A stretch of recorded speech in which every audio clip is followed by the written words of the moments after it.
Righty-ho, good afternoon. Welcome along to Manx Radio's Mannin line for Friday. Thank you very much to Phil for sitting in yesterday, who was sitting in for Dave, who lost his voice, who was sitting in for me, being off Ireland, who was sitting in for Andy, who's away. Anyway, it's open line through until 1 o'clock. What would you like to talk about today? How do you feel about paying this new tax to fund the island's health services? And do you feel that long-term it'll be ring-fenced? Or do you feel we pay for it already? Or are you on the other side of the coin that you think the NHS is broken, has had its day, and we should all go private? There's extreme balance for you. Also, we have in the news that the Public Services Commission, well, there's pressure building on it because Unite have rejected a fifth version of its pay offer. And Prospect, the other union, is also weighing in. They've called for a 4% pay increase, paid now, backdated to the start of April. Because we're pretty much, this is still the pay dispute from April last year. And we're about to enter another year. So there's going to be quite a huge amount of back pay involved in this when they finally come to an agreement. We'll talk about that a little later on. Also, I'm sure 20 mile an hour speed limits will be on there as well. But if you'd like to get in touch, we'll have a bit of a chinwag. 66 13 68. It's a phone-in programme primarily. A few messages while we wait for some calls. H has said, Alex, have you heard that the post office counters in spa shops will stop opening on Saturdays? Saves paying staff due to the increase in minimum wage. Any official word on this? And the closure of the Governor's Hill post office in Spa? Well, nothing official. Thank you. I'll pass that on to our news team. But obviously, I presume that's your thoughts on it in terms of saving paying staff due to the increase in minimum wage. It's not officially been confirmed as that. But businesses will say there is two sides to the minimum wage. We want people to earn a living wage and a respectable wage, which is the whole reason the minimum wage came in. But also the flip side of the coin is in times when the economy is struggling, if you stick up the minimum wage and then you're not able to afford to pay it because the business becomes unviable, you will see cuts. So there's two sides to it, and it's how you balance that, isn't it? And maybe the balance is by, cutting back on services opening on Saturdays, H. But thank you for that. Paul says the consultation document for the levy on healthcare is loaded with questions in favour of the levy. No. Consultation's loaded to try and give you another answer. Everybody knows that the issue is over administration and middle management. When are the MHKs going to wake up and realise this? Throwing more taxpayers' money at the problem is a crazy way of doing things. Thank you very much for that, Paul. Saying that, let's be honest, throwing money at it, it's something we are rather good at. We do have a bit of a track record in terms of the Isle of Man government for doing that. But I presume what you're saying is the Manx care model, is it working? That's open for debate. So some people feel no, it's not, and maybe it's about time that a politician has the backbone to stand up and say it was an experiment. We tried it. And be honest and say it didn't work. Or is it a case of we haven't given it long enough to bed in? But thank you very much, Paul, for that one. And Chris says, shouldn't the government be looking at the finances of Manx Care instead of just taking the easy way out and just throw more money at it? Appears to be taking the easy option, just tax the public more. Well, I can see your point there, Chris. Maybe they're doing a bit of both, because in fairness, this was brought up at the budget 2 budgets ago, wasn't it? It's the reason that income tax went up by 2%. And now we've been looking, the Chief Minister and the Treasury Minister especially have been quite vocal about how Manx Care needs to try and stay within its means. So maybe it's a bit of both, that Manx Care needs to cut back on some of its spending and get its finances under control, but also, healthcare costs are going up, like everything else, and we've got to be able to pay for it, I suppose. Let's go straight to the line, speaking about health, because Ken is on. Hello, Ken, how are you? Afternoon to you. Why are we trying to reinvent the wheel by introducing a new tax? Just put national insurance up. But the problem with that is people like me, being an old age pensioner, wouldn't cost us. We wouldn't actually put any extra money in. So let's revert back to income tax, the temporary measure that was brought in. I've worked out paying 22% rather than 20%. I'm going to pay £137 more than we were doing under 20. How do you know where that's going to go? I'm trying to work out how they know that my £137 will go towards the DHSS or Well, care. I presume that And this would be the ring fenced, yeah. Well, yes, and how do they work? Unless somebody comes up clever than me, works one of those things out that you can, work things out. But why reduce it to 21% for next year? Are we talking about the income tax increase here, yeah? Yes, Yeah. yes, it's gone down to 21% now for next financial year, which is shortly. Is he just trying to save face when he says, because he was brought in as a temporary measure until they thought out some other tax or how to raise money? Well, I mean, in fairness, you've got a point there, Ken. He might be trying to not so much save face, but if they said it was going to be a temporary measure, maybe they're actually trying to keep to their word and say, well, yeah, we did say we'd take this back down again. Now, if I remember rightly, the Treasury Minister said on Manx Radio around the budget something along the lines of, we aren't able to take it down to 20%, but we found savings elsewhere, and we're able to take it down to 21%. So maybe that's a case of him trying to follow through on what he said a year before. Well, yes, and how many people are going to have to employ to bring in the new tax if they go down the sort of this levy thing? How many extra civil servants will have to be employed to do that job? Where you could just keep tax at 22% as long as you knew how to divert the money for the extra 2% into this Manx care. Who I don't agree with at all.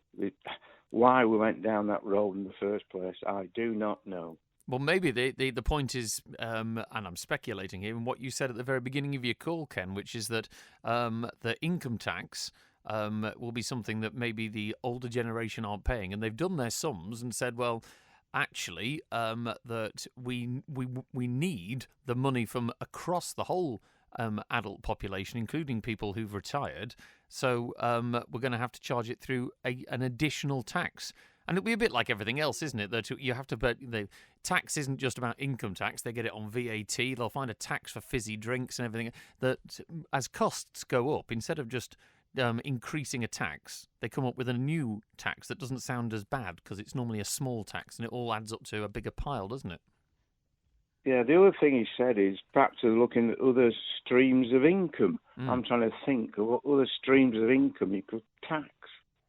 I've been an ex-tax man, you see. I'm into new taxes and things like that. But did he say he was going to tax other streams of income, or he's looking at other streams of income? He was looking to see how he could get money out of different streams of income. Yeah, well, that of course can be things like with the TVs that you have around the hospital now is charging companies for advertising. So that's a different stream of income. It wouldn't necessarily be tax, but if you're talking about different ways that the health service can make money in terms of other ways, I suppose it'd be a bit like that, wouldn't it? But you've got to remember, of course, when you tax or get this money, somebody's got to control it, so you're employing extra people when we're trying to reduce the civil service, the public service. Well, I would hope that when the service itself is up and running, that a lot of it will be automated and computerized, surely, in this day and age, because whenever I do payments for anything now, it's all done through computer systems and all automated. It's not somebody there writing it in a ledger, I suppose, so you'd hope that they would be embracing the digital age on that one. It'd be interesting, though, getting back to Manx care, of course, which is the problem. I hope they come to terms. I've been asking where the extra costs are involved, and the answer was, it's COVID. Well, COVID's more or less long gone. And it'd be interesting to see how they come up with where the money for the 21 extra million, I think it was, how's that spent? Well, which costs have gone up? That's going to be debated, isn't it, in next month's Tynwald? Well, yes.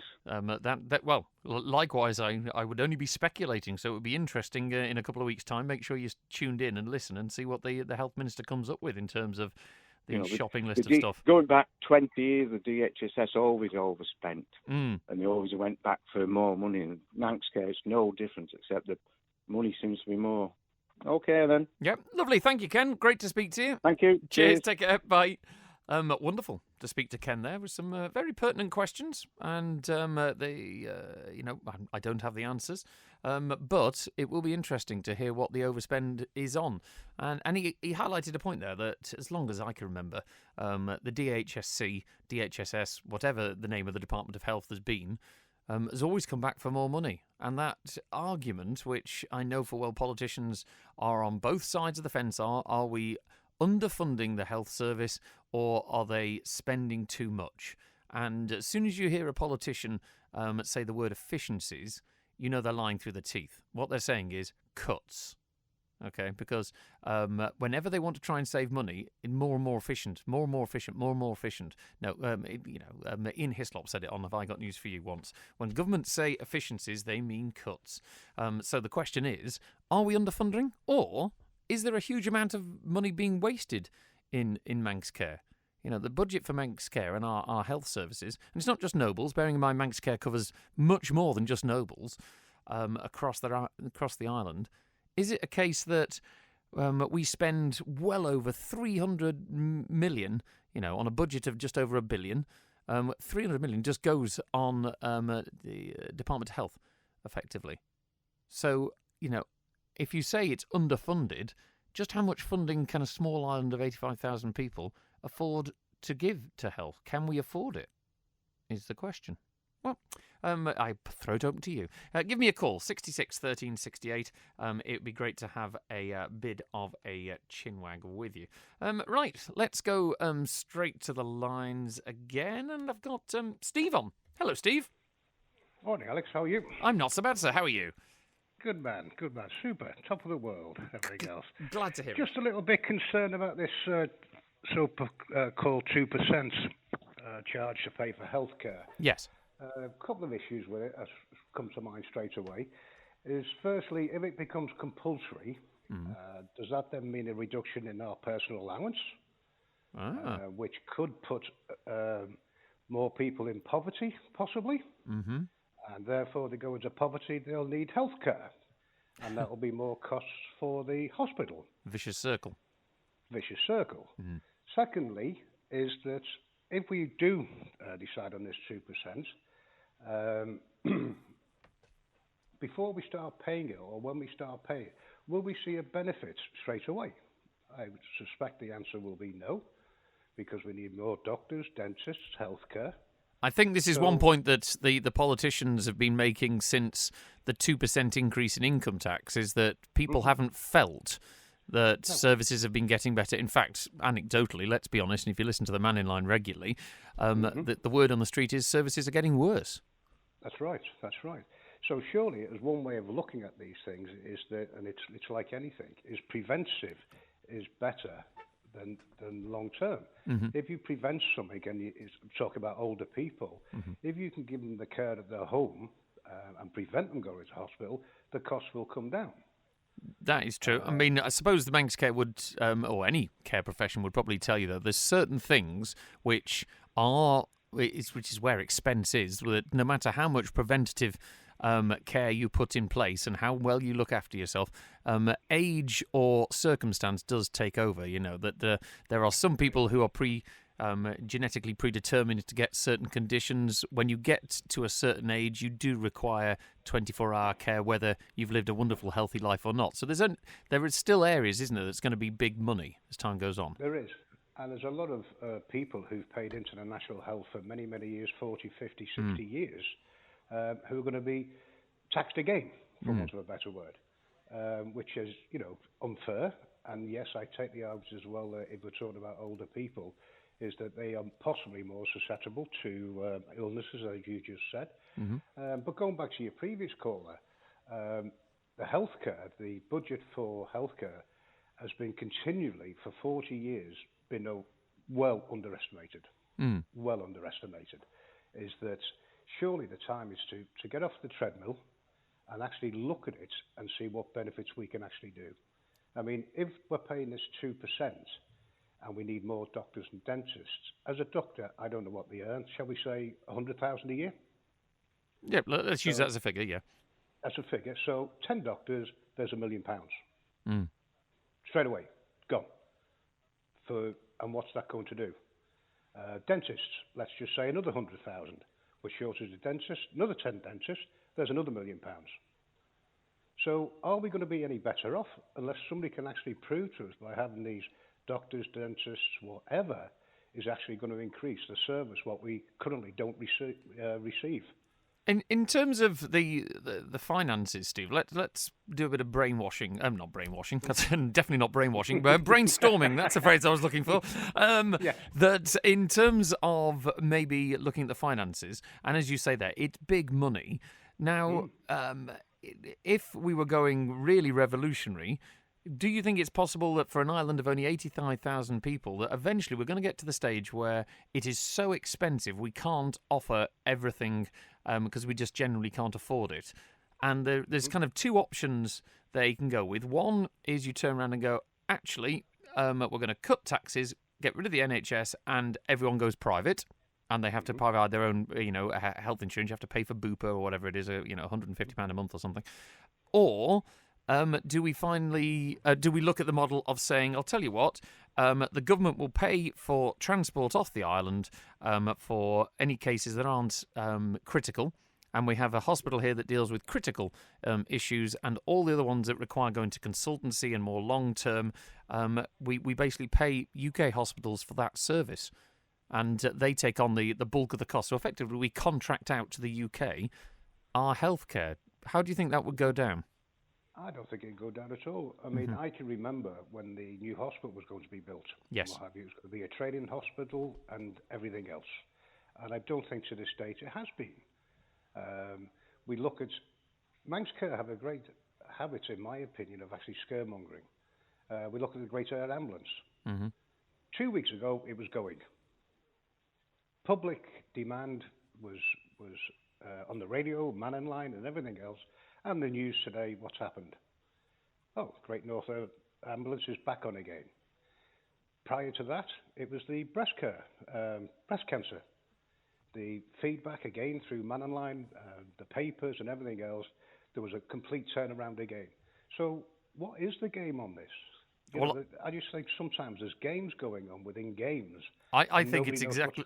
I think it's exactly what you say there. It is the game, and it would question. I think I highlighted this on Wednesday as to who's really running the show, because it's almost a civil service trick, as it were, and this was highlighted by somebody on the Mannin line about a week ago, which is that release a story that's incredibly unpopular, and politicians get spooked by the unpopularity, and suddenly everything is fine. So who's really making the decisions? Who's really pulling the strings? Because it does seem to happen, doesn't it? We'll scare you with a story. The public go wild that's not what we want out of our system. They apply pressure, and then suddenly everything seems to be fine again, and money is found. That's correct. And it wasn't that long ago, just before Manx Care, we had a Minister for Health and everything else who took the stick at Tynwald and everything else, for want of a better word. Now questions are asked in Tynwald, and the Minister says, "Oof, not me, it's Manx Care." But that was the whole reason Manx Care was set up, is to remove politics from the running of the health service. And some would say that that's a good thing. Others would say, well, if it's our money in our healthcare system, surely it should be accountable to us. Correct. And, we are the public who are paying for it and everything else. It should be in our hands. I think that was the bottom line, is that, where's this money going to and everything else? Why are we suddenly contracting out different services and what have you? It just doesn't make any sense to me. The cost, I think, again, is shrouded in mystery. The Treasury Minister, 2%. So in real terms, I think it's been dropped down to 1% for this current budget year, correct? So that means it's going to be 3%. Oh, I see your point. Okay. Yeah. Okay. Well, and that comes off your personal allowance. Of course. My final question to you, Steve, is: will you be taking part in the consultation? Oh, most definitely. Yeah, I would definitely encourage you.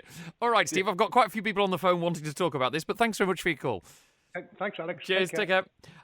Brilliant to talk to Steve there. He's been waiting patiently. Tony B. Hello, Tony. How you doing? I'm not bad, mate. How are you? You want to talk health as well? No, I want to talk about the smoke and mirrors that everybody seems to have forgotten. Okay. Last year, our brilliant Minister for Money decided to put 2% increase on the taxes to pay for the health. Do you remember that? Yep. This budget, he took it down 1% and then took 25 million out of the reserves to fill the hole in for Manx Care. So once again, we've borrowed money or we've taken money, because they don't borrow anything. We've taken money out of the reserves, and then they keep telling you that the reserves will never pay for all the pensions in the future. And I keep whittering on about this, but why don't we, instead of putting out a 2% charge for everybody, why don't we just tax people who earn a lot more? i.e., all of the top-paid civil servants, and there's more than one, all of the MHKs, they should all be taxed at very high levels to pay for the holes that are in the Treasury system. So if you did that, you wouldn't have to keep putting money on or putting tax increases on people who are lower paid. And they should be forced to show the budget in detail. There shouldn't be this, it's one or nothing, which is what they've been doing to try and get through stuff that people don't agree with. It's appalling that they can't be honest. And you go back to the same issue, the UK has suddenly decided that maybe this healthcare system we've got is not fit for purpose.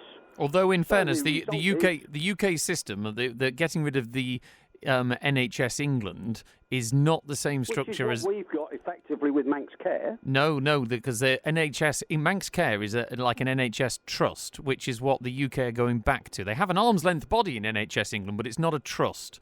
So each hospital trust is now getting power in the same way that Manx Care has power over our system. So they are taking away a body, yes. Yeah, but the issue is we could do the same. We could get rid of Manx Care as it is and go back to what it was originally, which was the Department of Health. The politicians are in charge and responsible. Now, are you happy with that? They insist they want to do. Sorry. Yeah. But are you happy with the politicians having? Because let's be honest, Mannin Line is full to the brim of over the years people complaining that this politician's useless, this politician hasn't done this, or this minister's not done this. Do you want to give it back solely to the hands of politicians?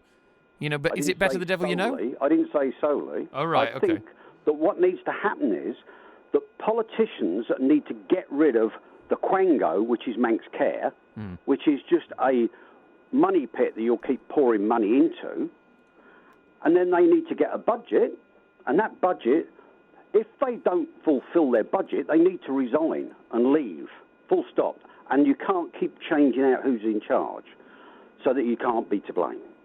Okay. Tony, they can do that very easily, but they won't want to. I've had a message in from, who is it? David, who says, regarding Tony's suggestion, surely if we tax MHKs and civil servants more, it's effectively just paying more tax from the revenues of tax. Is it not just a circular thing? No. It's, if you are paid as a civil servant £100,000, you right now are paying the same tax as somebody who earned $30,000. Right. 2%. But the MHKs who are on 100,000, they should be charged a lot more tax. In other words, 6 or 7 or 8 or 10%, because they can afford it. MHKs are normally they're on 70,000, aren't they? UK, I hate to go on about this, but in the UK, you have a tiered system. We've got a flat system over here, one tax level, full stop. It's 21% at this minute. But we don't have anything for higher paid people, except if you're a multi-millionaire, you're then capped off at a fixed amount. Yeah.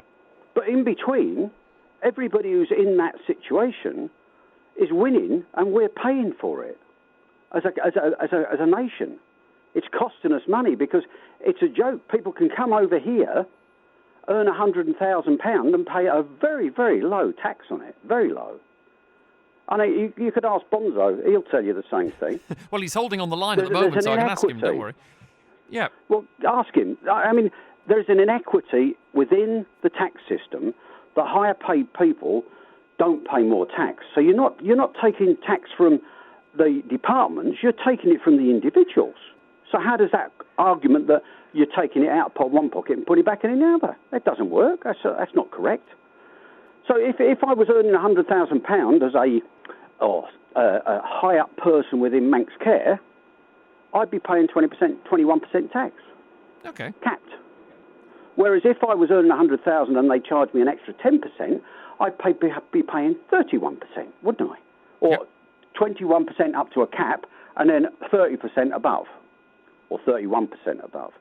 The issue is they haven't even looked at this, and they don't want to look at it because have a guess who it would impact. All the people who are looking at it. Are you basically saying that turkeys don't vote for Christmas?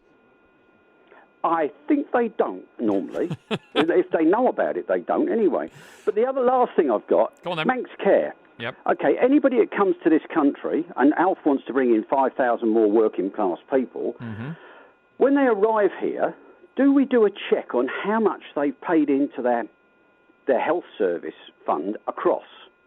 Or if they come from abroad, how do they then get paid or pay in so that they are covered for health services? I genuinely don't know. I think we need to ask that question. Because I know we do it for visitors, obviously. Yeah. No, not visitors. Visitors only get cover for emergency injuries, which is we would do the same in the UK.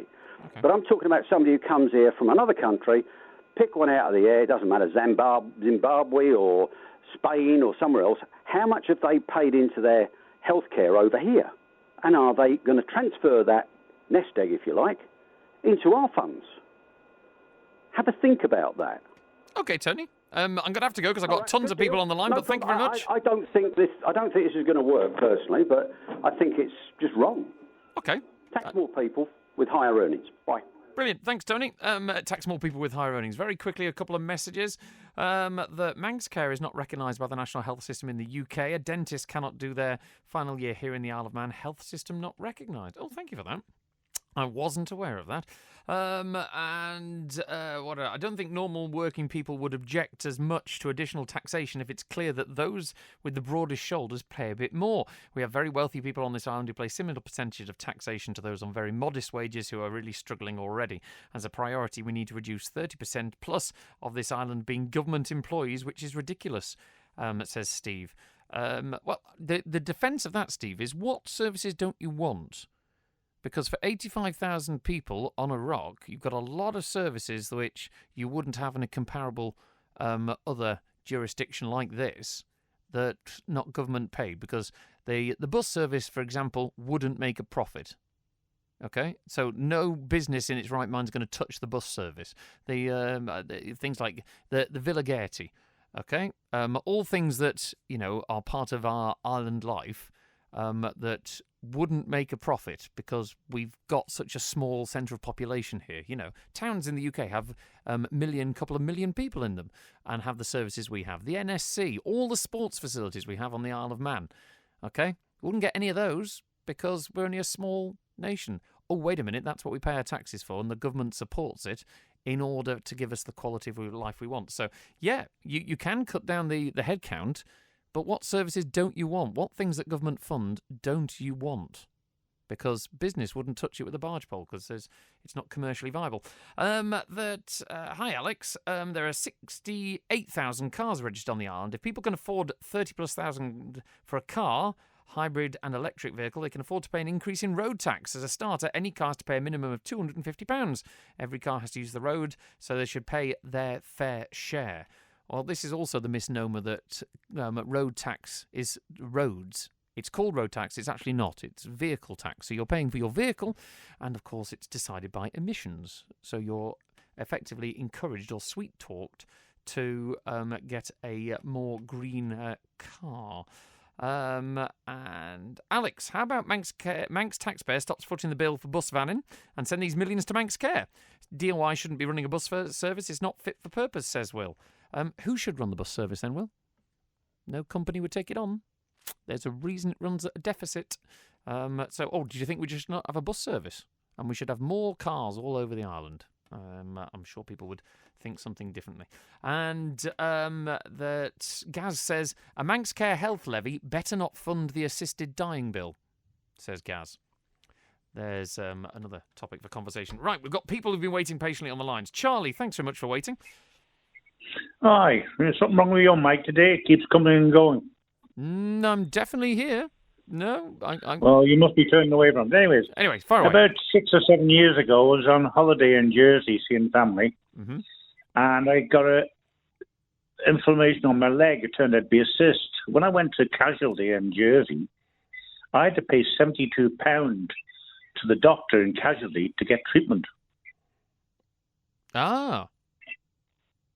That's how they work in Jersey.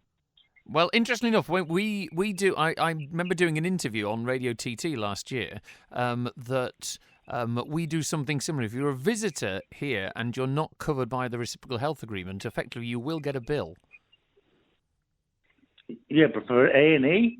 Well, for anything, for healthcare, I'm just saying, before they treat me, I had to pay over £72. Well, I know I was in 10 minutes while they just bled the cyst I had. Oh, nice. Thanks for that. Are you a lot better now? Oh, yes, just limp a bit. Yes, good. Okay, thanks for that, Charlie. Yeah, it's a very good question. That is something that I know we charge visitors who are outside the reciprocal health agreement with the UK, so I presume Jersey is one of the places that's outside of that. Now, I'm going to very quickly just pay the bills, and then we're going to chat to Bonzo. Are you confident enough to act quickly in a life-threatening emergency? How long has it been since you did a first aid course? Key skills can fade over time. That's why the Health and Safety Executive strongly recommends annual refreshers. St John Ambulance is here to help. Our courses empower you to act swiftly and confidently during emergencies.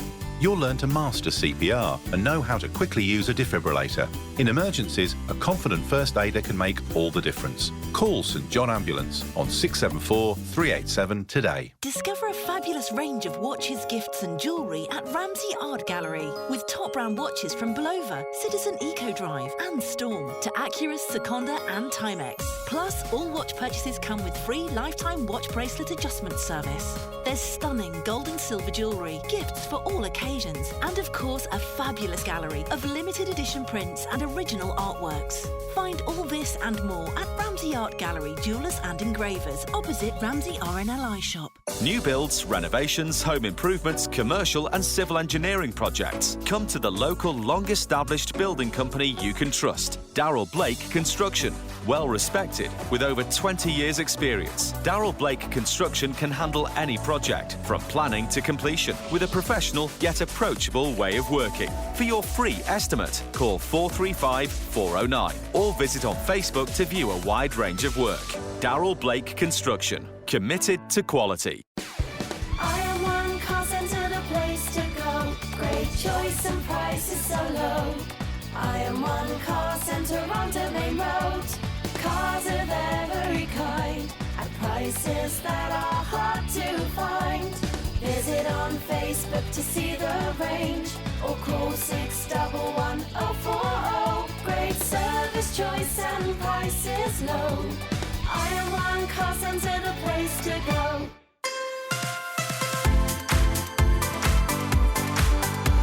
The Nation Station, Manx Radio. Okay, it's 20-1. Andy says, why don't the government just save money and get rid of fireworks and red arrows, etc., and put all that money into healthcare? You could say that, Andy, but also, what is the point in living? If there's nothing nice here, but, we can just become an island with a hospital and a healthcare system, but you've got no social life at all, I suppose you've got to think about people's mental state as well. And thank you to Texter 933, who says, why are we potentially getting taxed more when the government is still handing out final salary pensions to all its workers? They stopped the Steam Packet's decent pension and put them on a new one, which is terrible compared to the old one, according to this person. That's obviously not verified, but why not all new employees? Well, I suppose there's a legal aspect about suddenly cutting someone's pension they've paid into for years, but the public service pension scheme has been changed multiple times, hasn't it? Especially for new entrants to try and save money. He's been waiting patiently, wanting to talk about healthcare. Hello, Bonzo, how are you? Hello, yes. So, seeing as you've got lots of people on the line, I'm afraid the interpretive percussion and beat poetry is going to have to wait for another day. You're going to have to phone me at some point and we'll try and arrange dates. We will sort it, yes.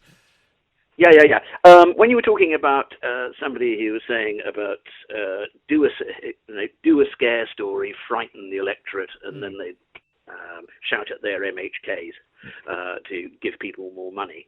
That was me. Oh, there we go. I knew it was something. Yes. Because that old trick goes back to the Ark. if not before. That's sort of civil service 101. Anytime that kind of thing happens, is a scare story. Coming on to what Tony was saying. Well, I've been saying this for donkey's years. What we need is progressive taxation. Where those with the broadest shoulders pay more. Now, we don't have to tax the rich out of existence. And squeeze them until the pips squeak. Just a couple of percent more. And extending national insurance contributions beyond the upper threshold limit. Do you feel that's going to actually produce enough, though? Because every time we speak to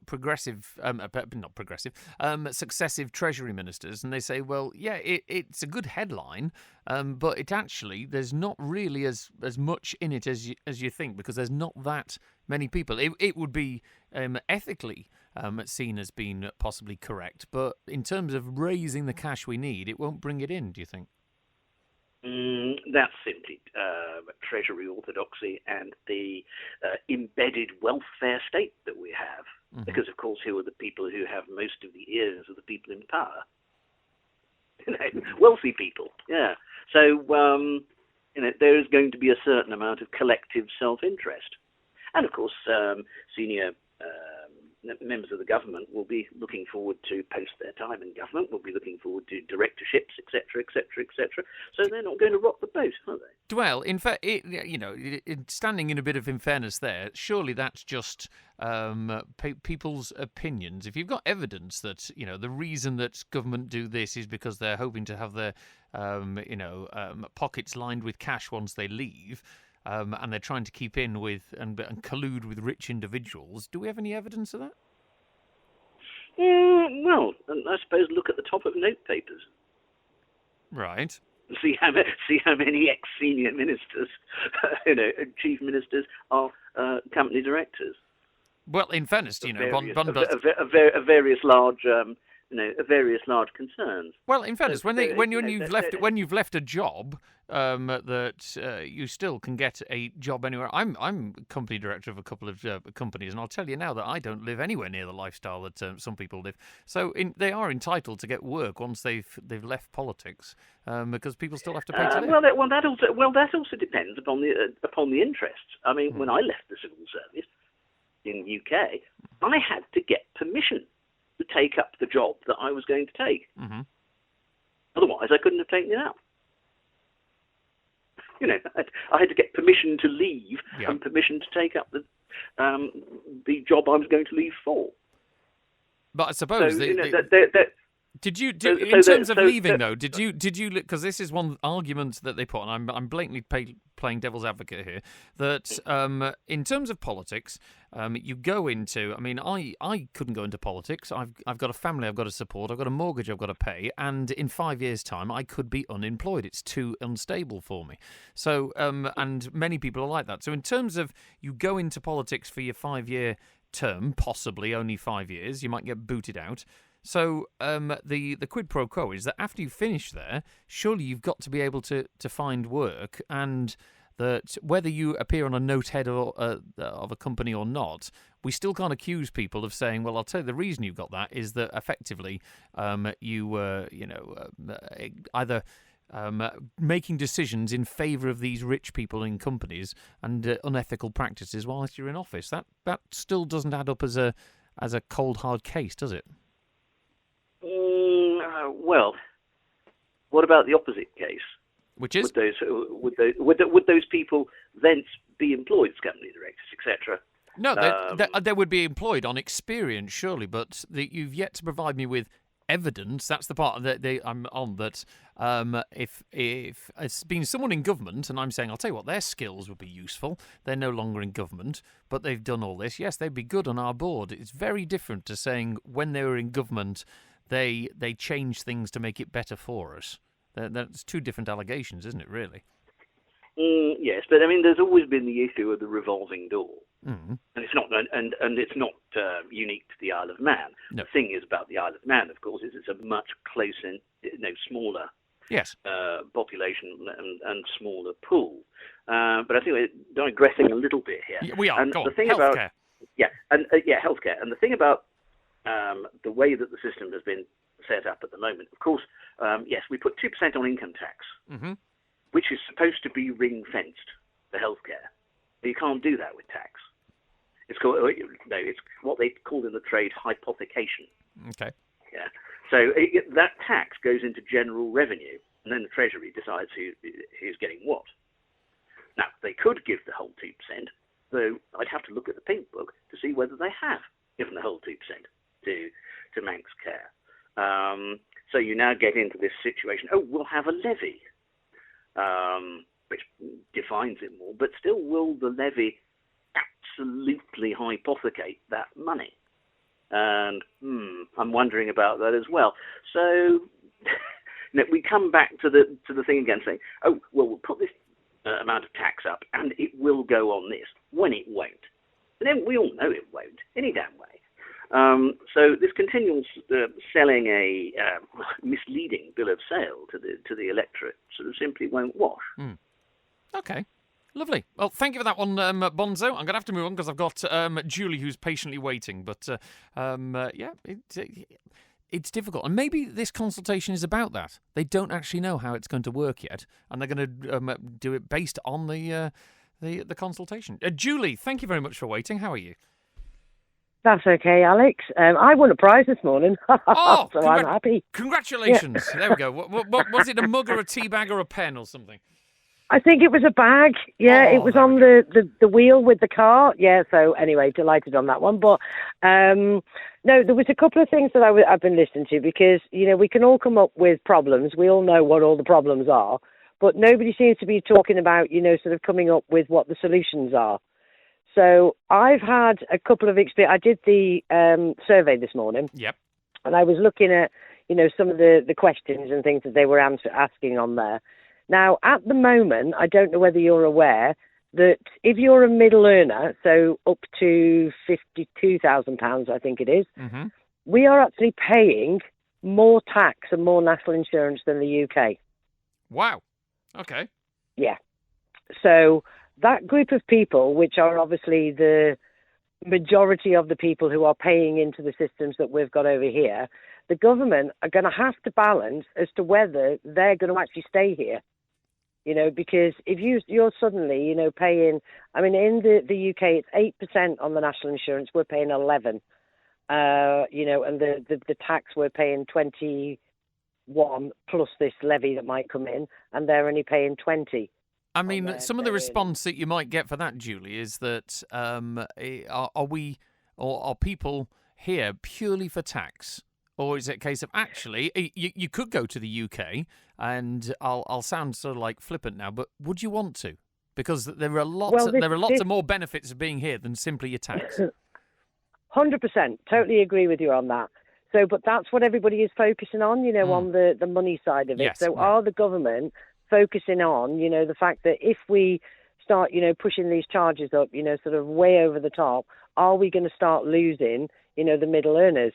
Because they can go and buy a house for half the price you could get over here mm-hmm. and have a better. I'm talking the, sort of the 25 to 40-year-olds, yes. That could suddenly go, yeah, they will have a better life if they go to the UK. I'm of the age where I'm happy here, but there have been moments where I've thought, do I really want to be here anymore? Because of the moaners, that are coming on. So that then brings me to the second part. Go on. Which is about what I believe the NHS needs to do. Because what we've lost is we've lost our personal GPs. People don't know who they're actually dealing with. You are just, a record that is in front of them. And I do have personal experience, which I'll share in a minute, of how that can go so wrong and is costing more money than it probably should.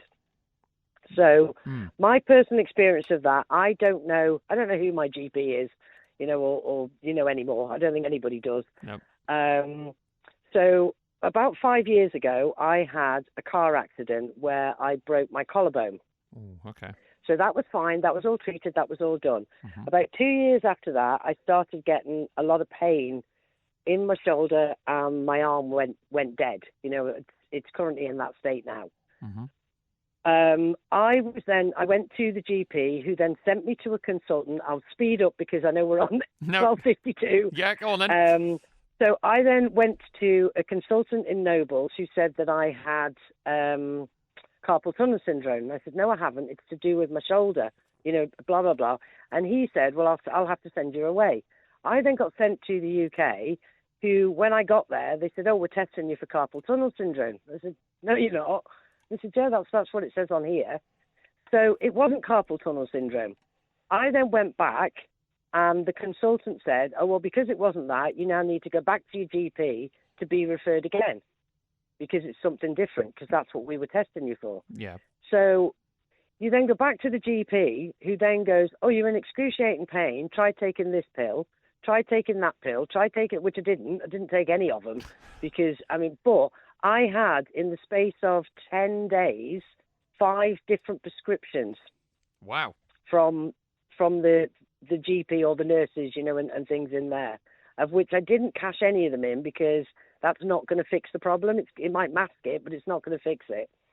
So I then, worse than that, because I'm on a one tablet, for a life-changing, sort of thing, which I hope is fixed now. But anyway, I am entitled to, there's the word, entitled to free prescriptions.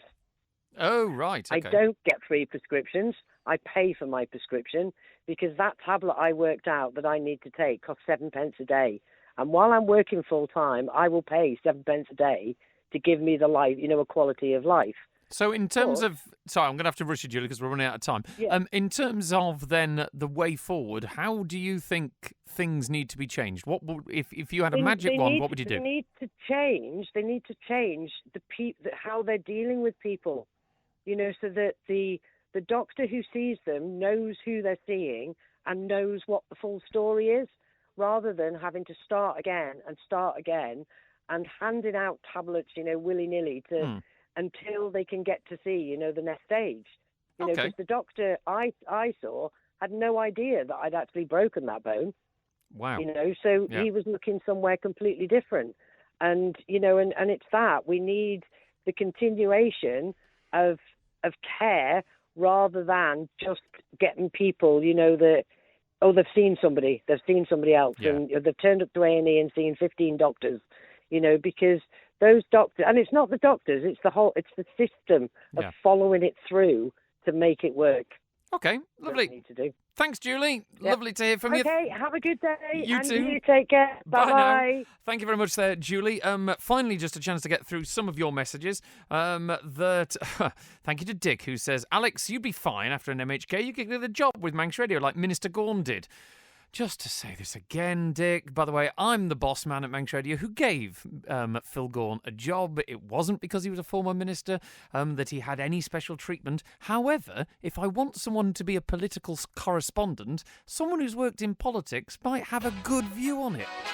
Crikey, Dick. I'll tell you what, we'll get a work experience kid, by the way, next time, who's worked at the gelatery. They'll have real insights into political goings-on, shall we, Dick? Let's have a look. Thank you very much to Joe, who says, why don't we do what I suggested 3 weeks ago and make people that can afford pay something towards a fare and then go across for treatment? So you like the idea of treatment in the UK? George says we already pay more rent and mortgage in the UK. That wipes out any tax advantages.